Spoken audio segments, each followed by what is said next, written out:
All right, let's talk about agile leadership. It's all about ripping up the old management playbook and asking a really simple question that can totally change the way your team operates. So, let's dive in. So let's kick things off with this question. Just think about your team for a second. Are they measured on just being busy, on activity? Or are they measured on the actual tangible value they deliver to your customers? How you answer that question really gets to the heart of the agile mindset. And right there, that's the big shift. The old way of thinking, it was like a factory assembly line, right? The goal was to maximize productivity, keep every single person busy 100% of the time. But agile leadership completely flips that on its head. The one and only goal that matters is maximizing the value your team delivers to the people who are actually using your stuff. So, what does this mean in practice? Well, first off, we have to completely change how we define success. It means stop looking at internal scorecards and start looking outward, towards the customer. So, what do we even mean by value in this world? Here's the thing. It is not decided by a manager. It's not about how cool a new feature seems to the team internally. Nope. Value is defined 100% by the end user. Does this thing we built solve their problem? Does it make their life easier?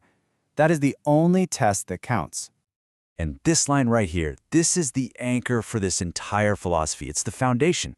If you ever find yourself stuck on a decision, just stop and ask, how would our customer judge this? Because at the end of the day, they are the only judge that truly matters. Okay, so that's all great, but what happens when things get complicated and messy? Which brings us right to our next big idea, working with complexity, and understanding why being able to adapt is always better than trying to predict the future. You see, a key principle here is that Agile doesn't even try to get rid of complexity. It doesn't pretend we can create a perfect plan that accounts for every little uncertainty. Instead, it just accepts complexity as a given. The goal isn't to eliminate it, it's to get really, really good at navigating it. This completely reframes the entire point of a project. The traditional approach is obsessed with predictability, right? You make a perfect, super detailed plan and you stick to it no matter what. But the Agile view? It knows the plan is going to change. So the goal isn't sticking to the plan, the goal is adaptability.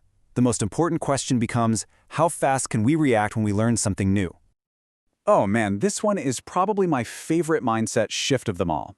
Traditionally, rework is a bad word. It means somebody messed up and now it's costing us time and money. But in an agile world, rework that comes from customer feedback is absolute gold. It means you were brave enough to put something out there, you learned what people really needed, and now you're making it better. That's not a failure, that's just incredibly valuable feedback. Okay, so if we're changing our goals and we're changing how we approach the work, well, it only makes sense that the leader's role has to change too, radically. This brings us to the third big shift, moving from being a director to being an enabler. And I'm not talking about a small adjustment here, like a little tweak to your management style. This is a fundamental, ground-up overhaul of what it even means to be a leader. It means you have to let go of all those old command and control habits and really embrace a whole new way of being. To really get a handle on this new role, I think the best place to start is with what an agile leader stops doing. These are the classic management behaviors that actually get in the way of a truly high-performing agile team. An agile leader learns to let go. They don't personally own product quality anymore. The whole team does. They stop dictating release dates from on high or making all the big technical decisions. And this is a huge one. They stop chasing those misleading busyness metrics like velocity. All that does is encourage people to game the system. Instead, the leader's job is to empower the team to own all of this. So, if they're giving up all that control, what on earth do they do all day? Well, their job pivots completely. Their entire focus shifts to enabling, supporting, and empowering the team. Let's look at the new job description. The leader's new job is to serve the team. They become obsessed with removing roadblocks, anything that's slowing the team down. They foster transparency. They build an environment of trust where it's safe for people to do their best work. Ultimately, their real goal is to build a team that's so good, it barely needs them for day-to-day decisions. All right, that was a lot, so let's bring it all home with one core takeaway. Seriously, if you only remember one thing from all of this, please make it this next part. I absolutely love this analogy. You have to go from being a director on a movie set, shouting orders and controlling every single little detail, to being a gardener, Think about it. A gardener can't force a plant to grow, right? What they do is create the absolute best conditions for growth. They prepare the soil, they make sure there's enough water and sunlight, and then they step back and let the plant do its thing. That is the agile leader.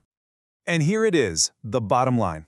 At the end of the day, your job is no longer to manage people's time or their tasks. Your real job is to manage the system and the environment so that your talented people are totally free to deliver incredible value to your customers.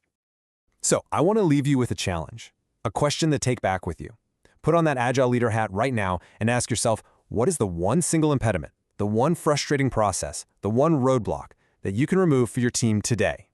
Whatever your answer is, that's your first step.